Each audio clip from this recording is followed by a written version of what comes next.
সেবা কীভাবে দিবে, সেখানে তাদের সেনা সদস্যদেরকে কীভাবে পাঠাবে, সেটি কিন্তু এখানে মহড়ার মাধ্যমে দেখানো হচ্ছে। আপনারা নিশ্চয়ই দেখতে পাচ্ছেন যে এই যে মাঠটি রয়েছে, এই মাঠের মধ্যে হেলিকপ্টার এসেছে। হেলিকপ্টারের মধ্যে রশি দিয়ে কীভাবে দুর্গম যে ভোটকেন্দ্র রয়েছে সেখানে তাদের যদি কোনো ধরনের সমস্যা হয় তাহলে সেখানে কীভাবে সেনাবাহিনীর সদস্যরা সেখানে নামবেন, কীভাবে ভোট কেন্দ্রে কেউ যদি জাল ভোট দেওয়ার চেষ্টা করে বা কোনো ধরনের সহিংসতা ঘটানোর চেষ্টা করে দুর্গম ভোট কেন্দ্রগুলোতে তারা কী সেবা দিবেন সেখানে সেটি কিন্তু মহড়ার মাধ্যমে দেখানো হচ্ছে। যদি একটু আমি আপনাদেরকে জানিয়ে রাখি যে মহড়ার মূল উদ্দেশ্য নির্বাচনের দিন সম্ভাব্য কেন্দ্র দখল, সন্ত্রাসী হামলা বা অশান্তি সৃষ্টির চেষ্টা হলে সেনাবাহিনী কীভাবে দ্রুত কার্যকরভাবে তা মোকাবেলা করবে তা অনুশীলন করা। রংপুর একটি গুরুত্বপূর্ণ অঞ্চল হিসেবে চিহ্নিত করে সেখানে বেশ কয়েকটি সেনা ক্যাম্প স্থাপন করা হয়েছে। এই মহড়া মূলত একটি পরিস্থিতি নির্ভর অনুশীলন। এখানে কাল্পনিক দৃশ্য বোর্ডের মাধ্যমে দেখানো হচ্ছে একদল উশৃঙ্খল ব্যক্তি মিছিল করে ভোট কেন্দ্রের বাইরে অপেক্ষারত ভোটারদের ওপর যদি অতর্কিত হামলা চালায় দুর্গম ভোট কেন্দ্রে, সেখানে আসলে কিভাবে যাবেন এখানকার আসলে ভোটাররা। 32 ইঞ্চি জেভিকো টিভি এখন মাত্র 15,000 টাকায়, সাথে পাচ্ছেন 3 বছরের প্যানেল ওয়ারেন্টি। তাদেরকে কীভাবে নিরাপত্তা দেওয়া হবে সেটি কিন্তু এখানে দেখানো হচ্ছে। আপনাদেরকে জানিয়ে রাখি রংপুরে মোট 6টি সংসদীয় আসন রয়েছে।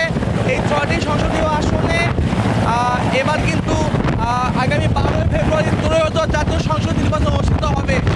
এই ত্রয়োদশ জাতীয় সংসদ নির্বাচনে রংপুর সেনাবাহিনী তারা কিন্তু তাদের যে আইন শৃঙ্খলা পরিস্থিতি মোতায়েনে, পরিস্থিতি মোকাবেলায় তারা কিন্তু শুরু থেকেই সমানভাবে কাজ করার চেষ্টা করে যাচ্ছে। তার ধারাবাহিকতা মহড়া, এবং সেই মহড়ায় আমরা দেখতে পাচ্ছি যে হেলিকপ্টারের মাধ্যমে কিন্তু দেখানো হচ্ছে যে কীভাবে এখানে রশি দিয়ে যদি কোনো দুর্গম যে ভোটার কোনো দুর্গম এলাকায় যদি কেউ কোনো অশান্তি সৃষ্টি করার চেষ্টা করে সেখানে আসলে কীভাবে সেনা সদস্যরা সেখানে কিন্তু আসবে সেটি কিন্তু দেখানো হচ্ছে। নিশ্চয়ই আপনারা দেখতে পাচ্ছেন, আমরা দেখাচ্ছি যে তাদের যে মহড়ার মধ্যে দুর্গম ভোট কেন্দ্রে কোনো ধরনের অপ্রীতিকর ঘটনা ঘটলে এখানে কীভাবে সেনা সদস্যরা নামবেন সেটি কিন্তু দেখানো হচ্ছে। রশি দিয়ে আমরা আপনাদেরকে দেখানোর চেষ্টা করছি।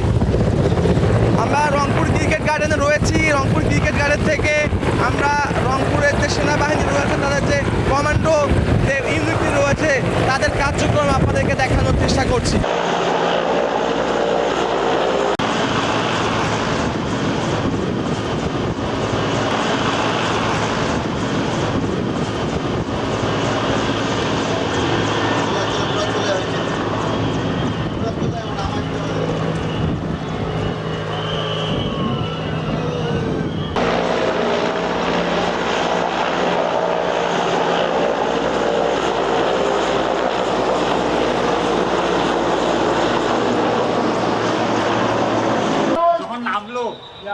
আমি চোখ বন্ধ করে রেকর্ড করে দিয়ে দিচ্ছি।